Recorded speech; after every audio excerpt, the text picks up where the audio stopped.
It all started on a quiet Tuesday afternoon. I had just returned home from a long day at the state capitol, still wearing my suit, when I pulled into my driveway and saw three men in bright yellow vests hammering metal posts into my property line. Standing there, arms crossed, was Margaret Hayes, the president of our Homeowners Association, HOA. The same Margaret who had been making everyone's lives miserable since she took over the HOA 6 months ago. I stepped out of my car, my head throbbing from the loud hammering, and walked straight toward them. "Margaret, what's going on here?"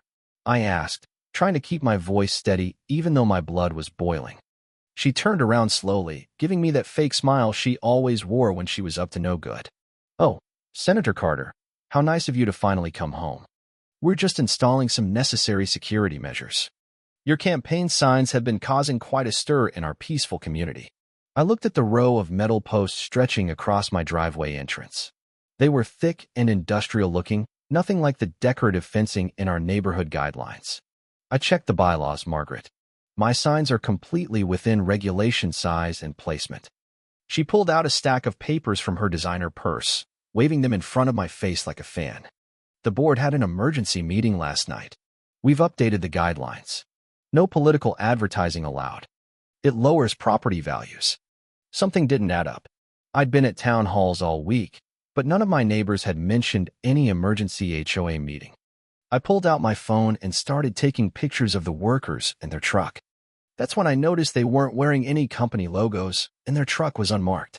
"I'll need to see permits for this work," I said, watching as one of the workers quickly turned away from my camera. Margaret's smile twitched just a little. "All the paperwork is in order, Senator. We wouldn't want any accidents to happen because your driveway isn't properly secured." The way she said accidents made my skin crawl.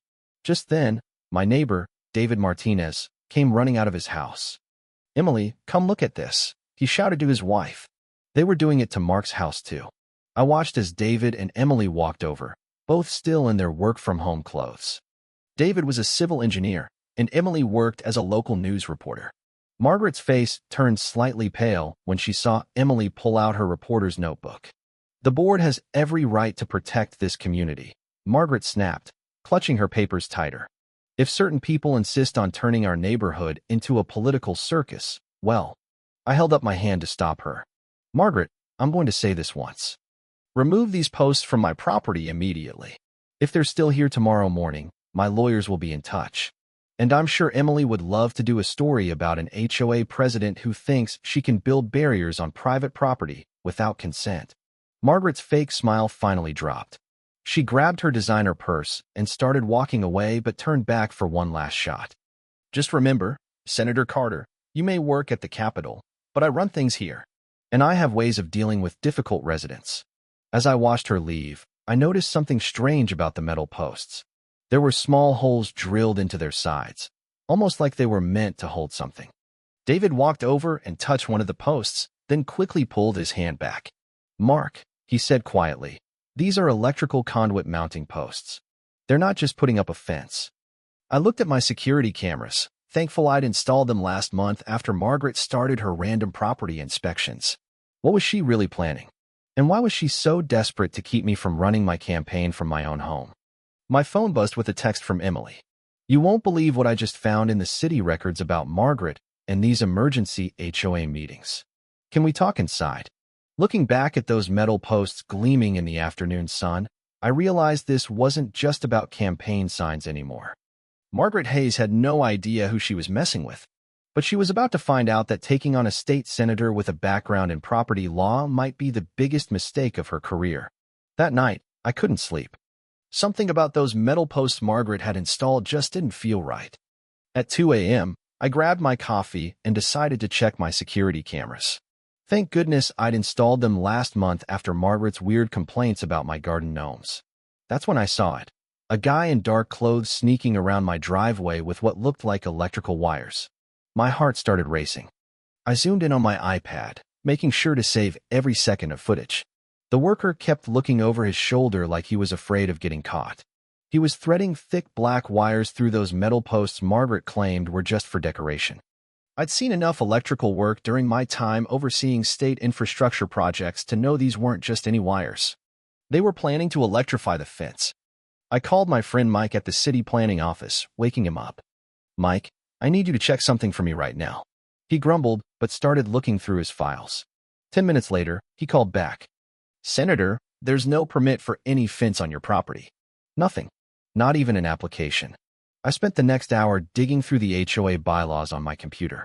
Margaret had sent everyone this huge document last week, 500 pages of rules and regulations. She probably thought nobody would actually read it. But I'm a lawmaker. Reading fine print is what I do. Page 342 caught my eye. Any permanent structures need approval from all neighboring properties. Margaret hadn't asked a single neighbor. My security camera pinged again. This time, I watched Margaret herself creeping around my property line with a flashlight. She was inspecting the posts, touching each one like she was counting them. Then she did something that made my blood run cold. She pulled out what looked like a voltage meter from her purse. I started calling other neighbors, carefully documenting everything. Emily from next door answered, whispering that she'd seen weird lights in her backyard too. David across the street sent me photos of similar posts being installed near his garden. We were all being fenced in. But why? I pulled up Margaret's social media, something I should have done weeks ago. Her Facebook was full of angry posts about keeping undesirables out and maintaining neighborhood standards. But buried in her photos was something interesting. Pictures of her at my opponent's fundraising dinners. She'd even posted about donations to his campaign. The pieces were starting to fit together, but I needed more proof. I set up extra cameras, making sure to hide them well. If Margaret wanted to play dirty, she'd pick the wrong person to mess with. I'd spent years fighting corruption in the state Senate. This was amateur hour compared to what I'd seen. Around 4 a.m., I heard a weird buzzing sound outside. Through my window, I saw sparks flying from one of the posts. They were testing the voltage. I grabbed my phone and started recording, but then something even stranger happened. A black SUV pulled up, and a man in a suit stepped out at 4 in the morning. He handed Margaret a thick envelope, and they talked for about 10 minutes, both looking nervous. I zoomed in as much as I could with my phone. The man's license plate was partly visible, enough for a start. I had contacts in vehicle registration who could help. Margaret might think she's clever with her electric fence, but she had no idea who she was dealing with. In the state Senate, I'd brought down corrupt CEOs and crooked politicians. A power-hungry HOA president? That was just my Monday morning warm-up. Just before sunrise, I sent everything I'd gathered to my lawyer. The security footage, the missing permits, the illegal modifications, the mysterious late-night meetings. It was all documented. But something told me this was bigger than just neighborhood drama. Why go to all this trouble just to hassle one homeowner, even if I was running for governor? I was about to head to bed when my phone buzzed.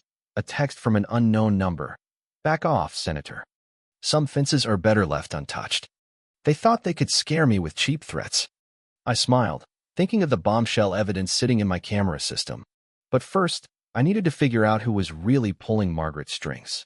Because something told me she wasn't the mastermind behind all this. I was staring at that electric fence from my kitchen window when I heard urgent knocking at my front door. There stood David and Emily Martinez, my neighbors from across the street, looking like they hadn't slept in days. "You won't believe what Margaret just did to us," Emily blurted out, her hands shaking as she held up a stack of papers. Inside, over coffee, they spread out dozens of HOA violation notices across my dining room table. Each one was more ridiculous than the last. David had been fined. 504 Havingebird Fieter Thay Twas Twine Chestelot, Emily showed notice about their Christmas lights being excessively colorful. But worst, a 504 Havingebird Fieter Thay Twas Twine Chestelot, Emily showed notice about their Christmas lights being excessively colorful. But worst, a 2000 fine 4. Their daughter's rainbow chalk drawings on their own driveway. "We're not the only ones," David said, pulling out his phone. He showed me a neighborhood group chat I never knew existed, dozens of families all sharing similar stories. The Johnsons got fined for having a flower bed that was too ethnic. The elderly Mrs. Patterson received daily notices about her grass being a quarter-inch too tall, even though she'd hired Margaret's recommended lawn service. Something wasn't adding up. I opened my laptop and started digging through public records. That's when Emily gasped, pointing at a company name on one of her notices. "That's Margaret's son's company, the lawn service, the approved contractors, the cleaning crews." Every single HOA-mandated service traces back to companies owned by board members or their families. My phone buzzed, a text from my old friend at the county clerk's office. "You need to see this." She'd sent over records showing the HOA board had changed our neighborhood's bylaws without proper notification or votes. They'd given themselves the power to install security measures on any property they deemed problematic. David pulled up the HOA's financial records on his tablet. His eyes went wide. These numbers don't match. The HOA fees we all paid monthly. Only about half were going to actual neighborhood maintenance. The rest disappeared into a maze of contractor payments and administrative costs. Emily's hands were trembling as she showed us her phone. Margaret had just sent her a personal text. "I saw you going into the troublemaker's house. Remember who approves your home business permit." Emily ran a small bakery from her kitchen. Her family's entire income depended on that permit. I walked them to my home office and pointed at my wall of civic awards. I didn't spend 15 years fighting corruption in the state Senate to let this happen in my own backyard. Their eyes lit up. They hadn't known about my background in the legislature. That's when David smiled for the first time that evening. "My cousin works at Channel 5 News," he said quietly. Just then, my security system pinged. The cameras caught Margaret herself by the electric fence, talking to someone on her phone. "Once we push him out, the developer's offer is guaranteed. No politician is going to stop our plans for this neighborhood." I looked at David and Emily. "Want to help me save our homes?" They nodded eagerly as they left, carrying copies of everything we'd found. We saw Margaret taking photos of their house from the street. She waved sweetly, but her eyes were cold as ice. What she didn't notice was my security camera recording her every move. Tomorrow's HOA meeting was going to be interesting. But first, I had some calls to make. After all, developers don't just target random neighborhoods, especially ones with state senators living in them. I just needed to figure out what made our little community so special to them. Looking at property maps spread across my desk late into the night, I finally spotted it, the reason for everything. But would anyone believe what I discovered about the real plans for our neighborhood? I walked into the community center, my heart pounding but my face calm. The room was packed. I'd never seen so many neighbors at an HOA meeting before. Margaret sat at her special table up front, looking down at everyone like she was some kind of queen. My folder of evidence felt heavy in my hands, but not as heavy as the recording device in my pocket. "Order. Order." Margaret banged her little gavel so hard I thought it might break. "We're here to discuss recent security improvements to the neighborhood." She wouldn't even look at me, but I saw her hands shaking a little. I raised my hand, but she kept calling on other people. "Mrs. Martinez tried to speak up about her garden being ruined by the fence workers, but Margaret cut her off. "Mr. Thompson mentioned his car got scratched by the fence installation, and Margaret just wrote something down without even looking up." Finally, after ignoring me 8 times, she had no choice. Everyone was staring at her, waiting. "Senator Carter," she said, my title like it was something gross. "You have 2 minutes." I stood up slowly, taking my time. "Neighbors, I have some interesting documents here." I pulled out the property maps first. These show that the new electric fence, yes, electric, though Margaret didn't mention that part, crosses my property line in 3 places. The room exploded with whispers. Margaret's face turned red, but I wasn't done.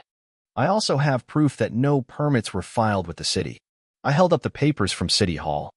Installing an electric fence without permits isn't just against HOA rules, it's illegal. You're just another entitled politician who thinks rules don't apply to them. Margaret jumped up, pointing her finger at me. "Your campaign signs broke every rule we have." I smiled, keeping my voice steady. "Funny you should mention my campaign, Margaret, because I have something else here." I pulled out bank statements showing the HOA's suspicious payments. "Would you like to explain why our HOA fees are being sent to a company owned by my opponent's campaign manager?" The room got so quiet you could hear the air conditioning hum. Margaret's face went from red to white. That's when she made her big mistake. "Remove those signs," she hissed, "or tomorrow morning, that fence gets turned on. Let's see how your fancy security cameras like 10,000 volts." I pressed stop on my phone's recording app. The sound echoed in the silent room. Was that a threat, Margaret? Because threatening an official is a serious offense. I turned to face our neighbors. Just like using HOA funds for political purposes is a serious offense. Chaos broke out. People started yelling, demanding answers. Margaret tried to bang her gavel again, but dropped it. Her son, Kevin, who I'd noticed lurking in the back, suddenly rushed forward. "Mom, shut up. Don't say another word." But Margaret was too far gone. "You think you're so smart? I've dealt with politicians before. This is my neighborhood. I decide who lives here, who puts up signs, who gets to park where, me, not some state senator who thinks they can come in here and Margaret, I interrupted calmly. The FBI agents in the back of the room would love to hear more about how you deal with politicians. She spun around so fast she knocked over her water pitcher. Sure enough, two men in suits were already walking forward, badges out. I hadn't planned for them to show up tonight, but my old friend from law school who now worked at the bureau had insisted after hearing the recording of her fence threat. As they led Margaret away, still shouting about her rights and her power, I noticed Kevin trying to sneak out the back door. He was carrying a laptop and a bunch of files. "Oh, and agents," I called out. "You might want to stop Margaret's son before he leaves with what looks like evidence." The meeting ended early that night, as everyone filed out, still buzzing with shock. Mrs. Martinez hugged me tight. "Thank you," she whispered. "But what made you finally stand up to her?" I smiled, thinking about the envelope still in my car. Let's just say Margaret's electric fence was the last straw. But those documents I found hidden in the HOA office last week, those might explain why she was so desperate to force me out before next month's election. I knew something big was coming when Channel 7 news vans started showing up outside my house at 6 a.m. My phone wouldn't stop buzzing with messages from neighbors sharing wild stories about Margaret's past HOA troubles. But what the reporters found next left everyone in our community completely speechless. The morning started with Jessica Torres, the lead investigative reporter, knocking on my door. She held up a thick folder of papers, her hands shaking with excitement. "Senator, you need to see this right now," she whispered, glancing over her shoulder like someone might be watching. "We found something in the HOA's bank records that doesn't make any sense." I invited her inside and poured us both coffee while she spread documents across my kitchen table. The numbers jumped out at me immediately, hundreds of thousands of dollars moving through accounts I'd never heard of. "Look at these payments," Jessica pointed. Every month, huge chunks of our HOA fees were going to a company called Hayes Family Enterprises. My heart started racing when I saw that name. Hayes, just like Margaret. But it got even crazier. Jessica pulled up more papers showing Margaret's son, Derek, had started 6 failed businesses in the last 3 years. Each time one failed, a mysterious investment from the HOA would show up in his new company's account. Right then, David burst through the door without knocking. "You guys need to see this," he said, holding up his phone. It showed a social media post from Derek bragging about his new yacht. The post was dated just 2 days after the HOA raised our fees for essential maintenance. The reporters worked nonstop all day, digging deeper into every receipt and bank statement they could find. By dinner time, they'd uncovered years of Margaret using our money like her personal piggy bank, pool repairs that never happened, gardening services from companies that didn't exist, even fake contractors who turned out to be her friends in disguise. But something still didn't add up. Why go to all this trouble now? Why risk everything with that ridiculous electric fence? The answer hit me when I checked my campaign emails. Buried in my spam folder was a message from last month. Margaret had tried to demand a private meeting about my run for governor. I'd never seen it. Jessica's eyes went wide when I showed her. "Senator," she said slowly, "I think the fence was just a distraction." She pointed to a series of transfers that matched exact amounts from my opponent's campaign finance reports. My hand started shaking as it all clicked into place. Margaret wasn't just stealing money. She was using our HOA as a secret way to funnel cash into attack ads against me.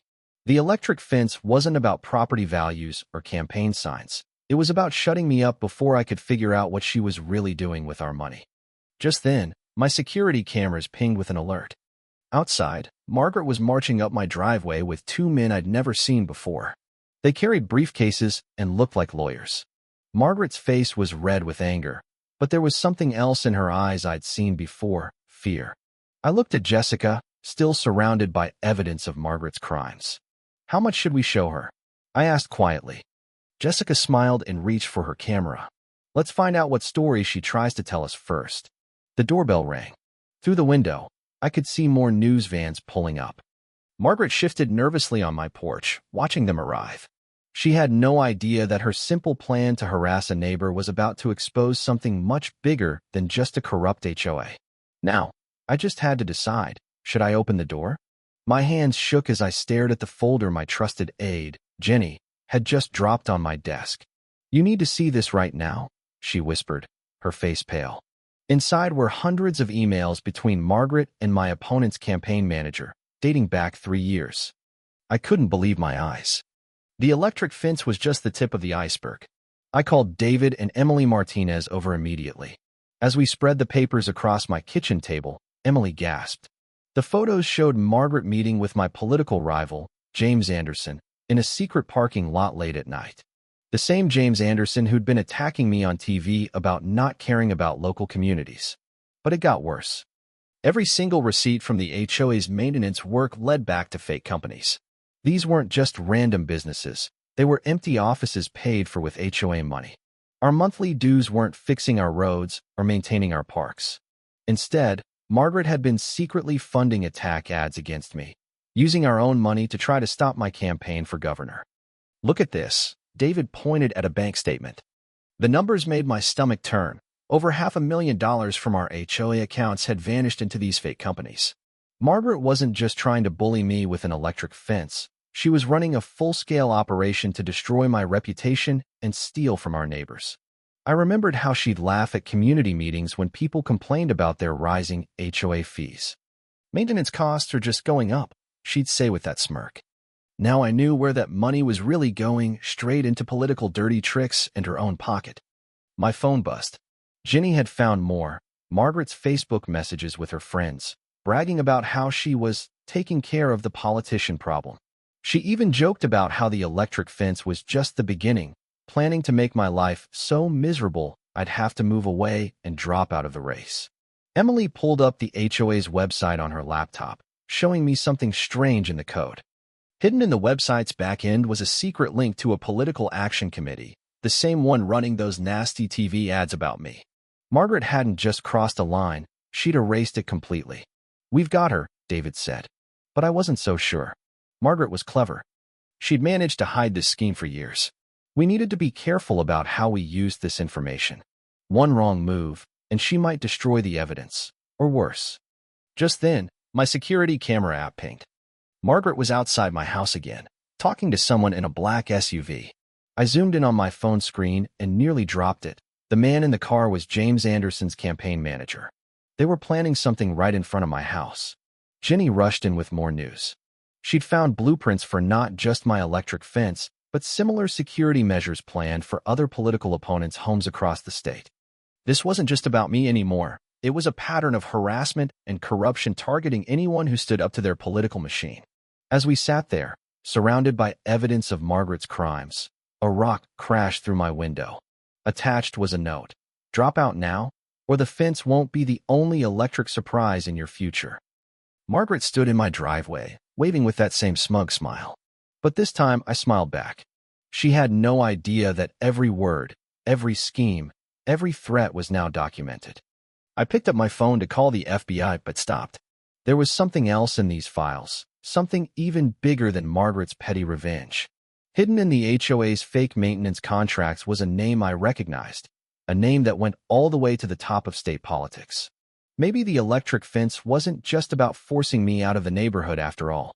Maybe Margaret was just a small part of something much, much bigger. My kitchen suddenly felt very quiet as I stared at that name. How high did this really go? And more importantly, who could I trust to help me expose it all?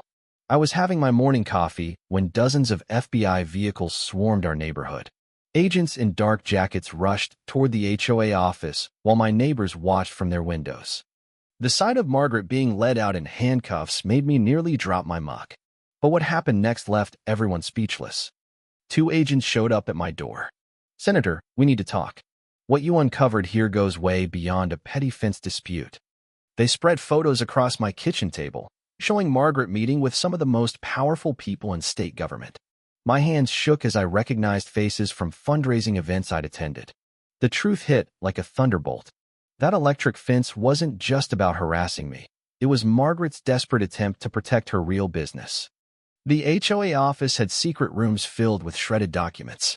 Inside, agents found fake building permits, bundles of cash, and a list of politicians who were being paid to look the other way. My phone wouldn't stop buzzing with messages. News helicopters circled overhead as more arrests were made. The Martinez family filmed everything from their porch as police cars pulled up to houses of HOA board members one by one. Each time they led someone out, more neighbors came outside to watch. "You don't understand what you've done," Margaret shouted at me as they put her in a police car. "This fence thing.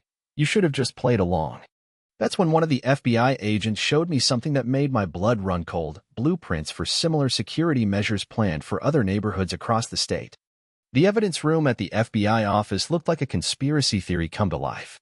Red strings connected photos on giant boards, linking Margaret to construction companies, corrupt officials, and even organized crime families.